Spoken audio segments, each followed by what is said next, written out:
Assalamualaikum warahmatullahi wabarakatuh. Salam sejahtera untuk kita semua.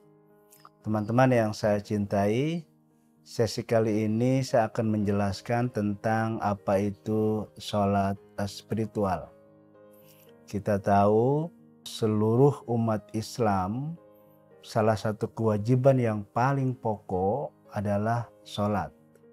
Nah, biasanya ketika kita melaksanakan atau memaknakan kata sholat, itu masuk ke dalam kategori sholat syariat.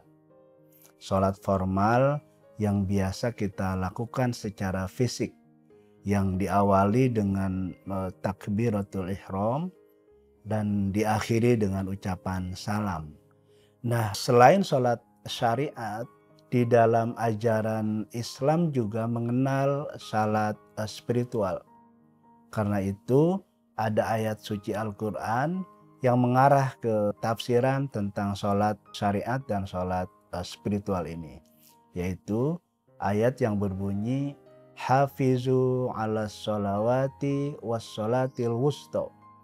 Kira-kira kalau kita terjemahkan secara detail, jagalah sholat-sholat kalian yang 5 waktu dan sholat tengah kalian. Nah, sholat 5 waktu jelas. Kita sholat dari mulai subuh, zuhur, asar, maghrib, isya. Tapi apa yang kemudian disebut sholat al-wusto atau sholat tengah itu? Para mufasir banyak yang menerjemahkan sholatul wusto itu adalah sholat tengah yang itu jatuh pada sebagian jatuh pada salat zuhur, tapi sebagian besar lagi jatuh pada sholat asar. Nah, tetapi kaum sufi, kaum spiritual mengartikan sholat wusta itu adalah sholat hati dia. Kenapa? Karena hati itu adanya di tengah, maka yang disebut sholat wusta itu adalah sholat hati.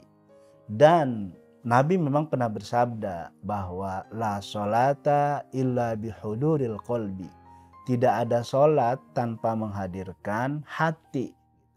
Nah, maka dengan penjelasan di atas, maka sholat bisa kita artikan dari 2 sisi, yaitu sisi syariat atau formal dan sisi spiritual.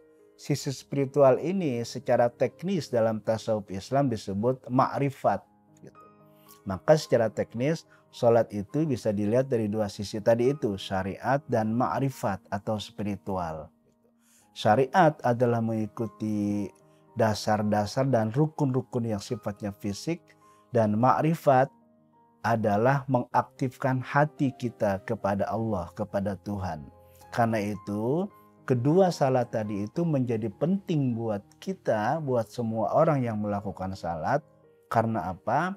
Karena keduanya melengkapi eksistensi spiritual seseorang. Jadi menurut para sufi misalnya, kita ini bisa terbang ke atas melalui 2 sayap. Dan sayap itu disebut sayap syariat dan sayap ma'rifat.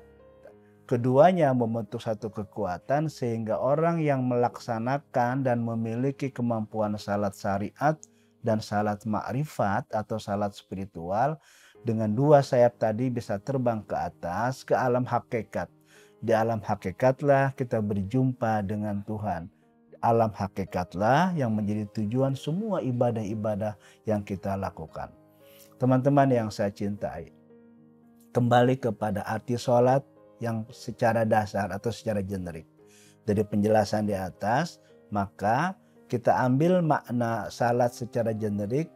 Kita tahu kata sholat atau kata kerja sholat, yusolli, sholatan.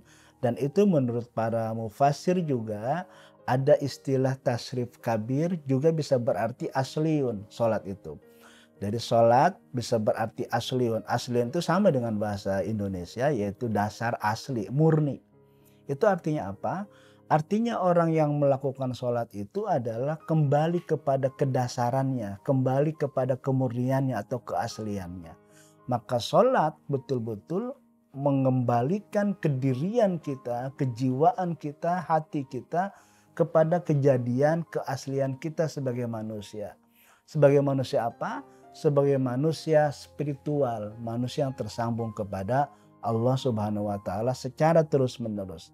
Karena itu, salat membuat kita tidak tergelincir sebagai manusia spiritual karena kita dengan salat tadi tersambung kepada Tuhan. Maka makna salat kalau kita lihat, misalnya kita cek dalam bahasa Inggris, beberapa kamus menerjemahkan kata salat itu intercession atau relationship atau mediation gitu, mediasi gitu. Nah, itu artinya apa?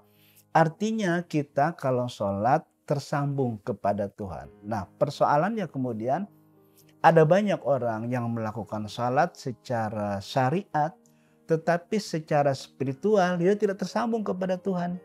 Maka secara hakikat, salat yang hanya melakukannya secara formal dan fisik atau syariat tadi, tapi hakikat atau spiritualnya tidak tersambung kepada Tuhan, maka sholat seperti itu secara spiritual dinyatakan batal. Karena apa? Karena tidak sampai kepada hakikat yang tadi kita sebut menjadi salah satu sayap penting agar kita bisa terbang menuju alam hakikat.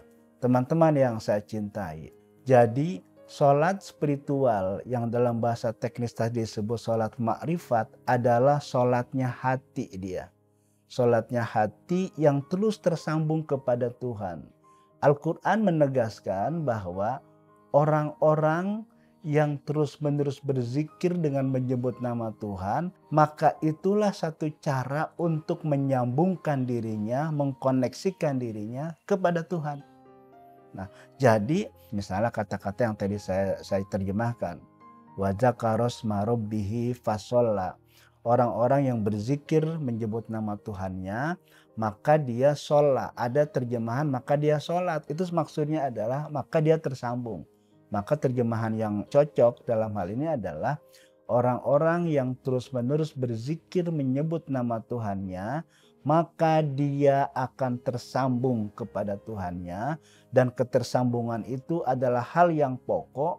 Karena dengan demikian kita sadar, kita faham betul bahwa kita ini adalah makhluk spiritual yang terus-menerus harus tersambung kepada Tuhan. Teman-teman yang saya cintai, untuk sementara tentang sholat ini saya akan akhiri sampai di sini. Nanti akan ada edisi lain yang lebih dalam mendiskusikan tentang apa itu salat spiritual. Terima kasih, semoga ada manfaat buat kita bersama. Assalamualaikum warahmatullahi wabarakatuh.